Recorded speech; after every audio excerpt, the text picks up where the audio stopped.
Pamätáte si ešte hru Meno, mesto, zviera, vec? Klasická hra, ktorú všetci milujú a padlo na ňu niekoľko zošitov.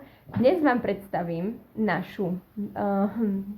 v tomto videu vám predstavím Meno, mesto, zviera, vec v našom ponímaní, krajšiu a modernejšiu verziu.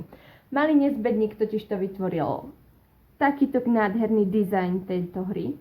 Dali sme to do takéhoto trhacieho zápisníku, ktorý má 50 strán a slúži teda na opakované používanie, aby zabezpečil naozaj radosť celej rodine a aby neboli vytrhnuté strany zo zošita. Takže pravidlá hry, počet hráčov je obmedzený, ale samozrejme čím viac hráčov, tým lepšia hra a tým lepšia šanca na výhru.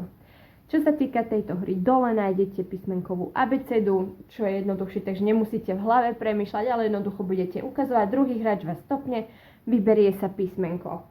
Moje písmenko je M, takže meno na M je Miriama, mesto Michalovce, zviera, mačka a vec.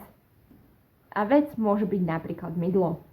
Čo sa týka bodovania, ak máte v týchto kategóriách unikátny názov alebo meno, ktoré ste zadali, nemá ho nikto iný, získavate 10 bodov.